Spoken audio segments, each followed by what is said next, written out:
get it. They might be doing a thing where they have like a limiter on it to make it louder, but like mastering engineers, they'll have like a physical like outboard one. And if you use something like that, I mean, you're obviously not going to have any delay because it's like an actual like unit in the physical world. Yeah, Kind of, isn't that kind of similar like what we're doing with this big monster right here, in a sense? similar. Yeah, yeah. Because what I used to, all right, one of my biggest problems, I have the Focusrite I1 or whatever the hell. 18920. Yeah, that's the one. I always feel like I'm speaking a different language when I say it. But yeah, I have that. And for some reason, we could, it has the 4 mics. And 4 you can hear it when when you monitor it. Yeah. But 4 mics would never record. That's weird. Only 3 mics would record. And at one point, only 2 mics would record. It doesn't make any sense. I wonder if it's the software, like the Focusrite control software. We went through that, the Yeah. Focusrite control. I think it's OBS not allowing. Because when we do could see Skype, that. Skype will only allow 2 microphones. Like as soon as we go on Skype, our third mic's gone. If we did any Skype Yeah, calls. I guess that makes sense because like they're probably getting like left, right, 1, 2. You know what I mean? 3 and 4 are like, where are they? Yeah. But that's why we figured we could like trick them with this by this only registering as technically 1. But Right. we're not even doing live anymore, so none of that even matters because Fair we're going to enough. do all this post editing, and I think it'll be better anyway. Well, you can like have consistent drops that way too. Like say, for example, you could build up like 8 pieces of content and then like drop one the same exact time every week. Well, that's and then what record it whenever. I'm going to try to do with what we just did and just get ahead of the game this way. Next week I'll do an episode, but these, hopefully this will be next week's episode, and then the other one we just recorded will be the week after that. Nice. And then by then So you're already ahead. that's what the plan is and the goal, and especially with it being back in my house now, it's like so much more convenient. Yeah. I used to have it at the office because I interviewed my chiropractor a lot, and I really like You would having interview it. him often? Often he's been on here about 4 times. I think he's been in the What's guest. his deal? Like, he's pretty cool? Like, He's super chill, and he's like What does he talk he's about? like a yogi. Talks about kind of like mind, body, spirit stuff. He's like basically a best way I could describe it is like a yoga teacher. He's a lot more well spoken than me, and that's what I mostly have on here is people who can speak a lot better than me because I'm a You babbling picked the wrong buffoon. guest. Oh, well, we can babble on here together and it'll be fun. enough. But no, today's not about him, but he talks about chiropractic care and just like I said, mind, body, soul. We get deep on there. Hey, like, if he gives you enough information, then you don't need an appointment? Maybe? I don't know. I can have somebody just bionic elbow on my back. Yeah. No, no. I really like him, and I spend way too much money going to him. Fair enough. But so let's talk about Steve Brown. Okay. How long you been an audio engineer? I've been in audio engineering since I was a kid, really. I started, Really? Yeah. I started messing around on a MacBook when I was like 13. Yeah, obviously I wasn't a pro then, or whatever. Doing it professionally, I guess you could say. What were you doing on there? Like just like having your buddies send you like verses and stuff? Like how Well, no. So to be honest, actually, did you rap? no. Actually, so I got started by playing like instruments. Like I play guitar and drums and bass and stuff. So I would like be recording like and making tracks, whether with like MIDI or like laying down songs I wrote. Okay. Into GarageBand and then eventually to Logic. But it all kind of started there. I really got involved more with hip hop when I got involved at Subcat. Okay. And I was probably like 19 when I started. How old are you now? I'm 27. Okay. Yeah. So I started interning there in college. And what happened was, believe it or not, it's so funny to think about because at this point, like Subcat is like almost a staple for hip hop in Syracuse. But there was a time, if you go back in time, you probably remember this. You've been around for a while when Infinite Clip and Clip? Dynasty was like, they were just So that's holding Dynasty everything down. recorded me when I was about 15 16 at Infinite Clips. I actually Okay. I turned down a deal with Johnny and all them just Okay. because it just Probably a good idea. RIP offense, all Infinite love. Clips, but Yeah. they definitely were the staple. It's funny that you say that. And Red Brick too. You got Red Yes, Brick, yes. which I feel like is always like they with all due respect, they're just kind of underground. Yeah, no, Sal's killing it, but I don't know how to put it. Like he's not constantly working with locals. You know, he's almost like a tier up. Yeah. I feel like from what I can tell, you know, he's like always working on all this crazy stuff. I tried to sign to Red Brick when I was like 10. Oh, really? I used to go to grind time battles. Okay. And Wow. Sal and them were there, and I was like, "Yo, I'm trying to be,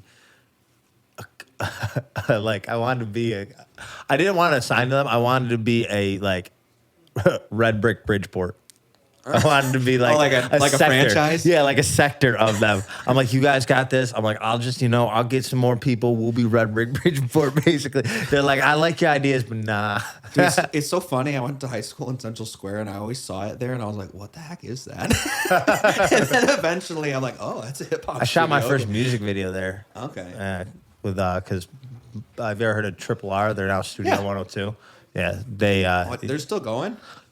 just Ryan Streeter is. Okay, yeah. And the last video we shot, Ryan Streeter and RJ. They do good work. Both. I love their work. Yeah. I love their work. It's quality. They were the first people I ever really worked with, and then I've experimented with other directors since, and they're still my favorites. Well, to circle back, now that I think of it, there was obviously a point back in the day. I feel like Infinite Clip, like I said, they were kind of really seemingly doing all the local hip hop work. I remember, I feel like I heard about it constantly. And then, so I guess going from there wasn't a ton of hip hop going on at Subcat, and I was like new there. And no one, like the engineers there weren't really into hip hop. They were more doing like indie and like alternative acoustic rock, like that kind of stuff. And I remember talking to the manager there, and I was like, dude, like if no one's going to take like rap and hip hop seriously, like I'll do it. Like just being a newbie. And I was like, dude, I'll get in there and do it. So like I just slowly started that way. And then when Infinite Clip closed and Dynasty came over, it just went nuts, basically. So Is that how you ended up sitting in? Because you've sat in on the Future recording, correct? yeah, so I was on the staff there at the time as a house engineer, and basically I was told he was the one person who was allowed to smoke there. little Oh, no. TJ did too. Oh, did he? Yeah, I got in trouble for that. So Did you? Yeah, No one's allowed to smoke there. yeah, especially not anymore. Anyway, the one of the owners at the time, he was friends with this SU professor, and he actually linked up both of those sessions. And the record label execs called him, and they said, "Hey, like, can we get Future in there?" And we had probably 24 hours notice, but then we got in there and did it. It was just funny. We had to send interns around the whole city searching for all the stuff on his rider. They could not find Strawberry Fanta anywhere. Oh, so he like had one of those like lists? Yeah. He had a list of demands. Strawberry Fanta was one of them, and they had to drive all around. They had to go to like 8 stores. What a weird one. Oh, dude. That's I don't know. I don't even know if he even drank it. that's interesting. That was a cool set. So when I like toured with Riff, we kind of just like, it's funny because he would ask, like his tour manager would ask for bottles, and some places would give us bottles, some places wouldn't. Sure. And then, but Riff don't even drink, so he ended up just doing it for like everybody else on tour and all that good stuff. Yeah. But, so back to your journey as an audio engineer. So you started doing your own, instrumental stuff. Yeah. And moved on to the hip hop. Now, is hip hop your predominantly favorite thing to? And I know I even got my don't assume my genre shirt on because all music, good music's good music, irrelevant to. Couldn't agree more, to be honest. Yeah, I mean, I guess like I would say like I'm honestly better off explaining like what I do most of the time, Yeah. than what I like. I do like working on anything that's good, but what I do work on most of the time is rap, hip hop, pop, singer, songwriter, rock. That's kind of like I like other stuff, but that's kind of my bread and butter. And it's the the boldest genres that are mainstream currently too. Other than like metal, but yeah. Yeah. So you don't do much metal? I did one recently, but not a ton. Yeah. My buddy AJ from Big Sexy and the Scrambled Eggs beat. Yeah. Him and Brandon and his other band member Brandon the Point, they be doing some like side metal shit that's like Okay. it's pretty gnarly.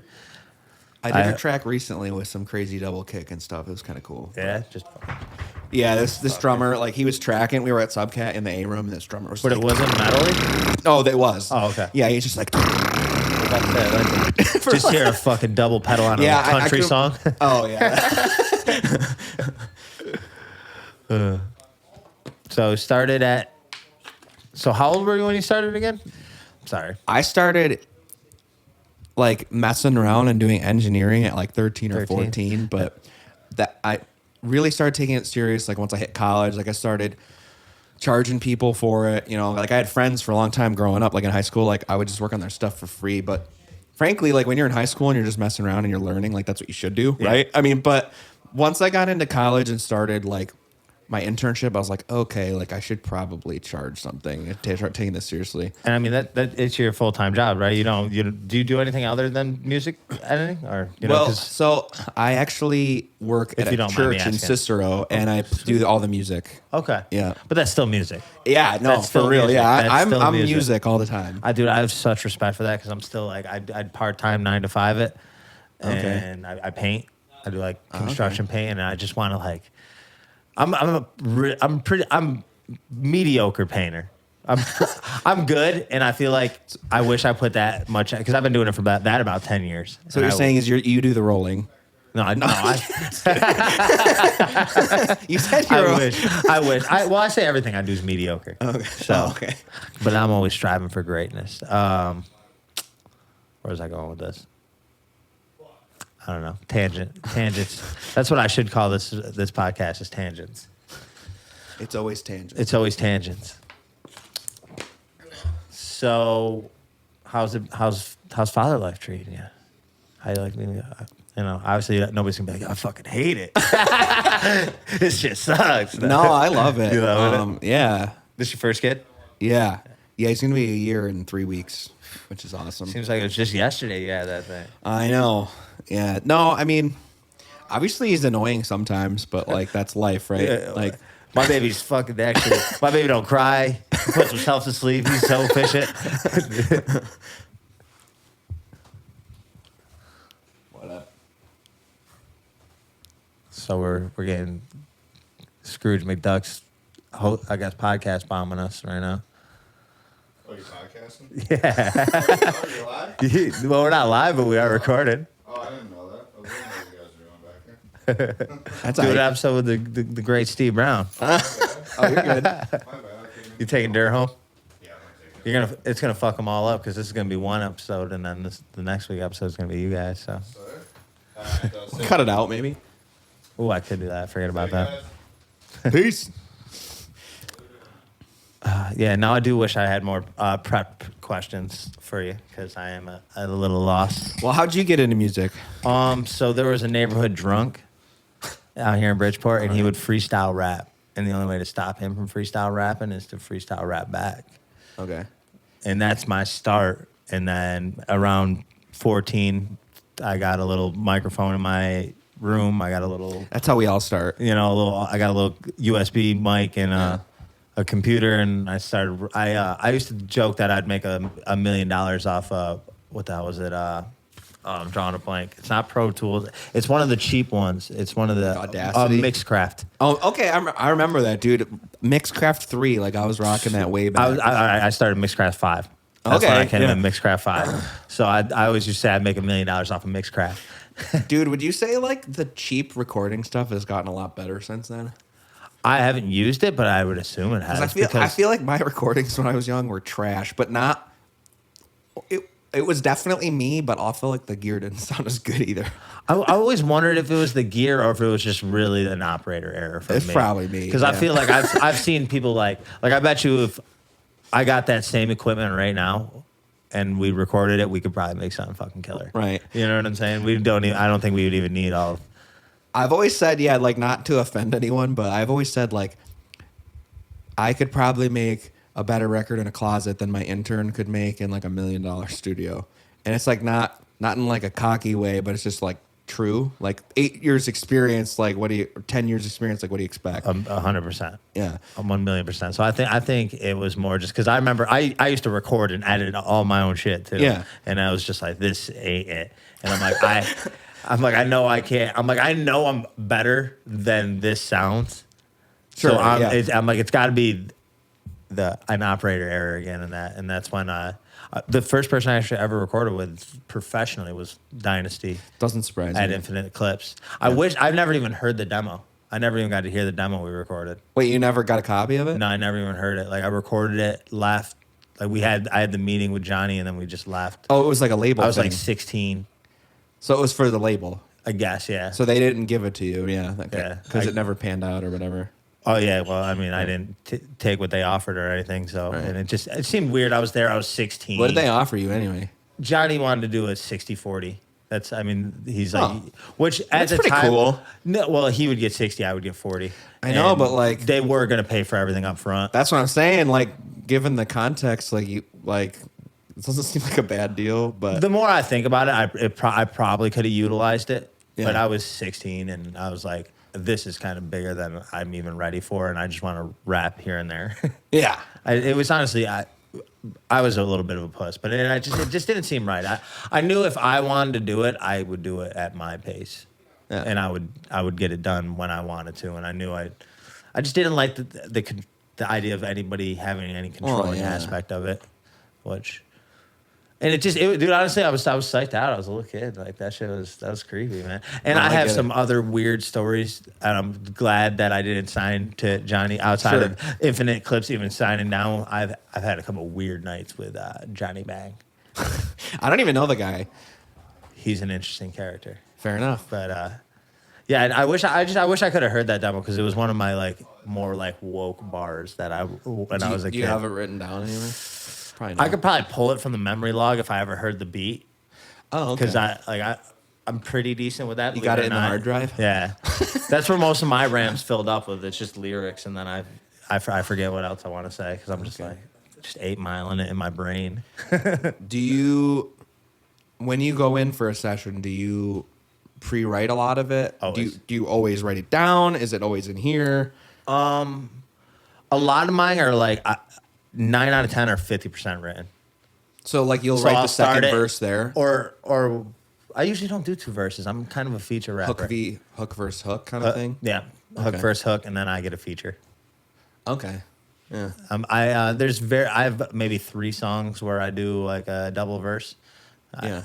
I don't know if it's laziness or me just getting. I kind of got an attention span thing. You know the trendy thing to do now is just hook verse hook, and then the song's like 2 minutes. They love that too. That is Yeah. like the more common attention span these days. So my best song is the hook because I used to do Vibe before I got riff on it. Like Okay. I had that song out I'd perform that song for like a year, just hook verse hook. Yeah. Just 'cause People were was- into it? Yeah, Yeah. it got decent attention, but yeah, the Neighborhood Drunks where I started rapping, and then recording with Dynasty, and then I met up with my buddy Mike Burquest. I wish he did more in the music scene because he's super talented, but he just like rather Sounds familiar. not be. If you, I mean, he's our age. You grew up in Cicero, correct? Or did you? I no? grew up in Brewerton. Yeah. Okay. Close See, enough. he was kind of in the Brewerton area too. Oh. So there might be. And we're the same You age. grew He's up here? Yeah, I grew up right here in Yeah. Bridgeport. Not in this exact house, but Yeah. yeah, here in Bridgeport. Okay. I started recording with him.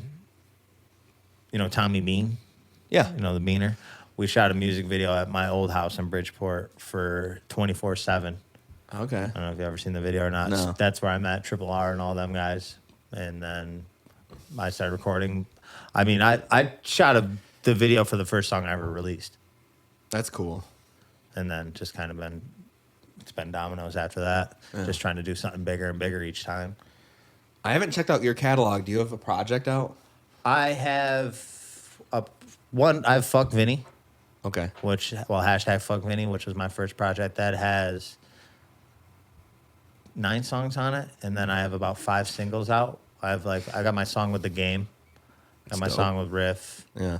I just released a song called Quiet on the Set with a Rochester artist named Beach Boy Nino. That's cool. That's kind of got a funny story behind it because I got live action Catfish, dude. I was performing with Riff in Rochester. Okay. I get off the stage, this dude comes up to me, he's like, yo, you know who Young Lean is? I don't know if you ever heard the artist Young Lean. Yeah. I was like, yeah. I'm like, yeah, I fuck with one of his songs. He's like, I am Young Lean. I'm like, whoa, shit. Like, no kidding. He's like, yeah, dude. He's like, I want to make music with you, blah, blah, blah. I got all excited, called my producer, who also loves Young Lean. Yeah. Like, yo, I need some Young Lean, Vinnie Freeman beats. He sends me over beats. I go and sit down in the car. I'm like, this is crazy. I literally just got done performing. Yeah. And I pull up my phone and I look him up and I'm like, that's not Young Lean. But luckily, I ended up running to Beach Boy Nino that night. And I was like, yo, let's make a song. So me and him made that track. It's kind of messed up, though, to get you all hyped up. Oh, he had me bad. And then I'm sitting there with him the rest of the night. I'm like, dude, you're not Young Lean. Wait, you just like told him right to his face? Yo, What yeah, did he dude, say? his girlfriend was there and shit. It was weird. No, he just kept like, and then he was like, because he's like, yeah, I'm here because I got a song with Riff. I'm like, yeah, me too. I'm here because I got a song with Riff. And he's like, it was just really weird. Like, What are the odds he didn't know that there was another Young Lean and that's just his name? and no, because we sung the song together that I like. By him. yeah. I'm like, yeah, I like Yoshi City. He's like Yoshi City. He sung the song. We sung Yeah, it together. yeah. I was like, this is crazy. Like, I wonder, like, 'cause, dude, I'm a little gullible, dude. Like I said, when I saw these mics, I gullible. almost ignored them. I'm pissed at that. Did you hear about how Guitar Center put the serial numbers in wrong in the computer? I heard, I think from listening to one of your other episodes that maybe they were given the wrong numbers or they literally just typed them in wrong. They typed in one number wrong. But if they typed in the number right, my name would have came up. Do you think they did that because the person who sold them to them read it to them wrong? Or do you think they literally just... I think that would be negligence on them. Why should, you know what Or I'm do you saying? think they typed it in wrong because the computer was erroring out and they were like, okay, screw it, 4, and then hit enter, like that sort of thing? I bet you it aired out because that person shouldn't have been selling it to them. Right, and then maybe- they're just like, oh, well, let me put in a 6 instead of a 3. Which that could have been. Or they're out to get me. I don't know. I mean, either way is like not great. Yeah, but anyways, the whole time, like when I read my serial number off to the police officer, he's reading the computer typed in one. Yeah. He's like, well, it's one number off. I'm like, wow, wasn't it? In my mind, I there's mean- literally at one point, I'm like, that's crazy. That's one of those things. That I feel like I'm the same way. Like I would walk away from there going, "Oh man," and then I would think about it.